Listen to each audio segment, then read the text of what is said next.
Pernyataan sikap dan tuntutan ini yaitu pernyataan sikap dan tuntutan Forum Nasional untuk Daulat Rakyat. Setelah mengkaji dan melihat perkembangan situasi dan kondisi negara, bangsa, dan kehidupan rakyat dalam beberapa tahun terakhir, kami yang tergabung dalam Forum Nasional untuk Daulat Rakyat atau FNDR memutuskan untuk menyampaikan pernyataan sikap dan tuntutan. Kami menilai rezim Joko Widodo telah gagal melindungi rakyat, seluruh tumpah darah Indonesia, memajukan kesejahteraan umum, mencerdaskan kehidupan bangsa.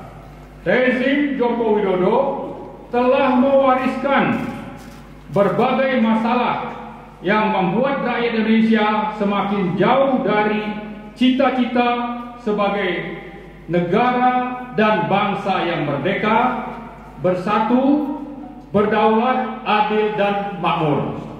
Berbagai penyebab kegagalan dan warisan masalah tersebut antara lain adalah: 1. Menjalankan pemerintahan dengan meninggalkan prinsip-prinsip moral Pancasila, amanat konstitusi, dan undang-undang yang telah menjadi konsensus nasional. Joko Widodo telah mengkhianati daulat dan amanat rakyat karena berambisi untuk tetap menggenggam kekuasaan melalui politik dinasti otoriter ala Machiavelli. 2. Untuk tetap mengendalikan dan mengontrol kekuasaan, Joko Widodo telah bekerja sama erat dengan sejumlah pengusaha oligarkis, pelaku state corporate crimes dalam menyusun dan memproduksi berbagai kebijakan dan peraturan. Bahkan untuk melanjutkan berbagai agenda oligarki, Joko Widodo diduga kuat mengendalikan dan menguasai Presiden Prabowo Subianto, termasuk dalam menyusun anggota Kabinet Merah Putih.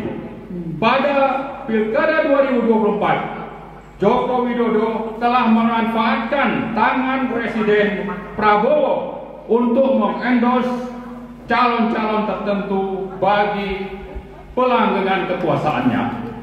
3. Salah satu kejahatan politik otoriter syarat KKN oligarki Joko Widodo adalah menempatkan Gibran sebagai cawapres Pilpres 2024 dan disusul dengan praktik yang sama untuk memenangkannya dalam Pilpres 2024. Padahal di samping inkonstitusional, pencawapresan Gibran telah tidak memenuhi syarat etika, moral, dan ijazah pendidikan.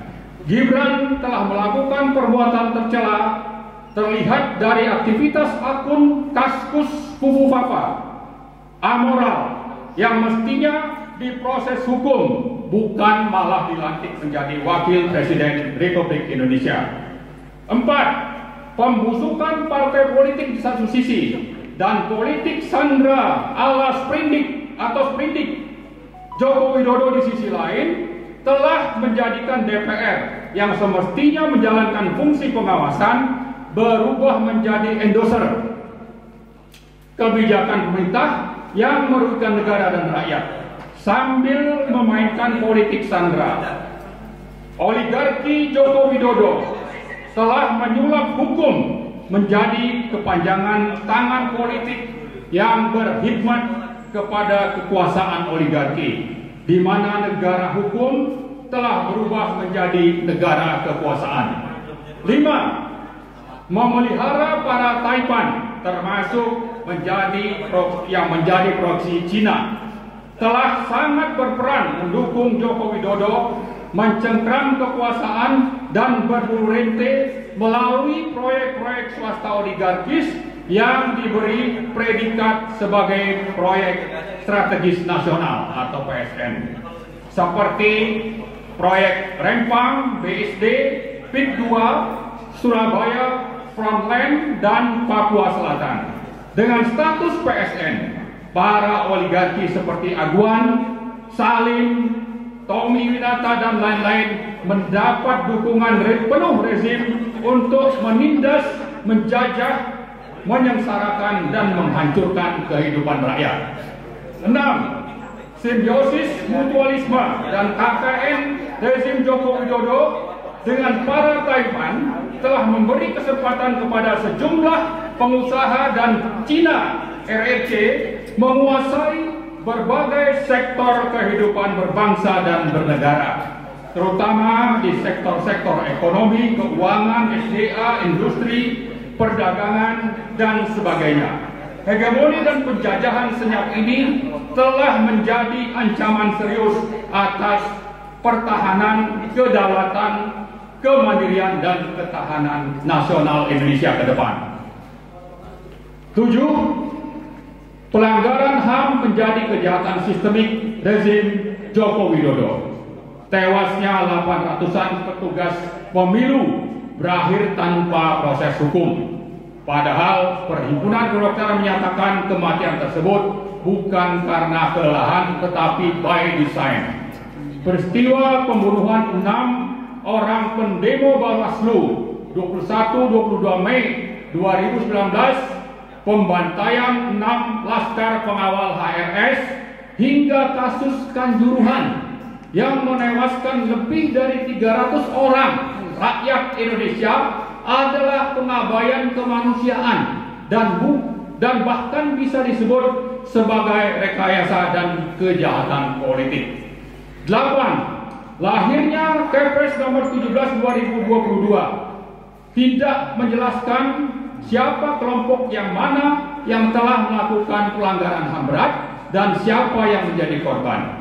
Maka dalam kasus 1965 dengan mudah umat Islam dan TNI diposisikan sebagai tertuduh, sementara PKI dibela sebagai korban dan akan mendapatkan ganti kerugian.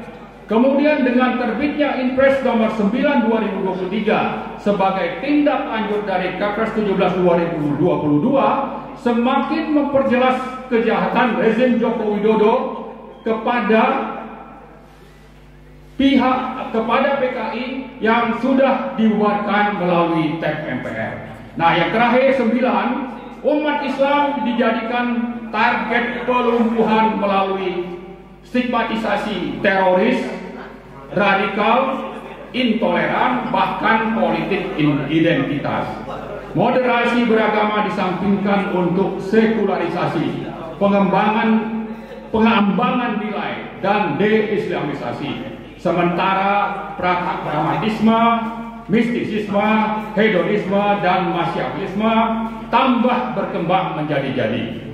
Nah, menimbang dan memperhatikan berbagai permasalahan di atas, kami dari Forum Nasional untuk Daulat Rakyat dengan ini menyatakan: 1. Menuntut Presiden Prabowo untuk menjalankan kekuasaan dan pemerintahan sesuai Pancasila, Konstitusi, dan Daulat Rakyat, serta konsisten melaksanakan apa yang disampaikan dalam pidato pelantikan sebagai Presiden di Gedung MPR tanggal 20 Oktober yang lalu, sekaligus membebaskan diri dari cengkraman politik oligarki nepotis Joko Widodo. Kedua, menuntut DPR, DPD, dan MPR menjalankan kewenangan sesuai Undang-Undang Dasar 1945 untuk segera memproses pemakzulan Wakil Presiden Gibran Rakabuming Raka karena telah tidak memenuhi syarat sebagai Wakil Presiden. Ketiga, menuntut Presiden Prabowo memproses hukum para konglomerat hitam yang telah bekerja sama mendukung rezim oligarki Joko Widodo yang menjadi penyebab kesengsaraan dan kerugian negara, kesengsaraan rakyat dan kerugian negara. Keempat, mengajak seluruh komponen rakyat untuk menuntut agar berbagai kejahatan dan pelanggaran hukum yang telah dilakukan oleh mantan Presiden Joko Widodo diproses di pengadilan. Demikian pernyataan sikap dan tuntutan ini dibuat dan disampaikan sebagai wujud pertanggungjawaban bersama dalam rangka menegakkan daulat dan amanat rakyat berdasarkan Pancasila dan Undang-Undang Dasar 1945. Jakarta, 28 November 2024. Terima kasih. Assalamualaikum warahmatullahi wabarakatuh. Merdeka! Merdeka! Merdeka! Merdeka!